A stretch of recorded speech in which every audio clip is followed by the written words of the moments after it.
এখানে পাবনার কেদিটি তার জুতো বলাতেই তো তার একটি গোপনীয় খাজানার নকশা সে বার করে ফেলে দিয়ে দেয়। এই তো এবার আমার প্ল্যান মতো কাজ হবে।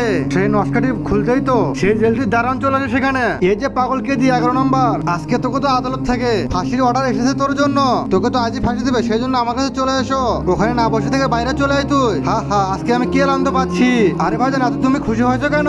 আরে তোকে তো আজকে ফাঁসি দেবে। বলুন তো কিসের জন্য? তুই যে ভিজা মানুষটাকে শুকানোর জন্য ছাদের উপরে রোদ্দুরে ঝুলিয়ে শুকোবার দিছিলি, সেভাবে আজকে তোকে তো ফাঁসি দেবে। ওই পুলিশেরা লটকিয়ে ফাঁসি দিয়ে মেরে ফেলে দেবে। হ্যাঁ হ্যাঁ হ্যাঁ হ্যাঁ, কি? আরে ভাইজান তুমি কান্না করো না, সবাইকে তো একদিন দুনিয়া থেকে মারা যেতে হবে। আমরাও তো একদিন মারা যাবো, তার আগে মাকে তো আমরা সবাই ভালোবাসি। আজকে দেখি সেই মাকে ভালোবাসা কে কি। এই ভিডিওতে লাইক দিয়ে চ্যানেলটিকে সাবস্ক্রাইব করে দিয়ে দিও। আর আসলে আমি দেখতে চাই তুমি তোমার মাকে কতটুকু ভালোবাসো। আর কমেন্টে অবশ্যই তুমি আই লাভ ইউ মা লিখবে। ভাইজান কেউ আগে যাবে বা পরে যাবে, আর তো আমরা ঠিকই মরবো। আর তো সেই বোকারা ভয় পায়। আরে এই যে ভাইজান, আমি তো এটার জন্য কাটতেছি না। আর আমি শুধু একটা কথাই চিন্তা করতেছি। আরে কি কথা আমাকে ভাইজান বলতে পারো তুমি? তুমি শুধু এই আমার জিনিসটা তোমার কাছে সাবধানে রেখে দিও। আরে কে দি, তাড়াতাড়ি এসো। এবার আমাকে বলো তুমি কি নিয়ে ভাবতেছো? 5 বছর আগে আমি একটা ব্যাংক ডাকাতি করেছিলাম, তার বাকি কিছুটা আমি খেয়ে ফেলেছি। আরো প্রায় 5,60,00,000 টাকা একটি টিভির ভিতরে, সেই টাকাগুলো আমি লুকিয়ে রাখছি। কিন্তু বেচারা আমার বউ তো জানে না ওই টিভির ভিতরে এতগুলো টাকা রয়েছে। আর তো আজকে আমাকে তো ফাঁসি দিচ্ছে।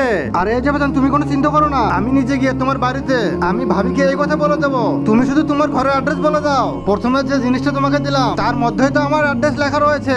আরে এই যে ভাইজান তুমি কোনো চিন্তা করো না। ভাইজান এখন তুমি বাইরে গিয়ে মরতে পারো। আচ্ছা এই যে ভাইজান ঠিক আছে, তাহলে আমি যাচ্ছি। তারপর তো পাগলা কেদিটি সেখান থেকে চলে যায়। আর এই যে ভাইজান আমার কি হবে এখন? আর তোর কোনো আমি ঝামেলা দেখতেছি না। তুই মনে হয় 1-2 দিনের মধ্যে জেল থেকে ছাড়া পাবি। এই তো আমি জেল থেকে ছাড়া পাবো। এই যে পাগল নাম্বার 17, তুই তাড়াতাড়ি ওখান থেকে বেরিয়ে আয়, আজকে তোকে তো ছেড়ে দেওয়া হবে। ও আচ্ছা, তাহলে আমি আজকে ছাড়া পাবো।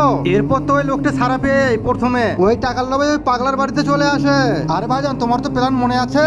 এই যে কেউ বাড়িতে আছে? হ্যাঁ বলুন, কে বলতেছেন আপনি? আমরা তো বাসা বাড়ি থেকে পুরাতন জিনিস কিনি। আর আপনাদের বাড়িতে কোনো পুরাতন জিনিস রয়েছে? হ্যাঁ একটা পুরাতন টিভি রয়েছে।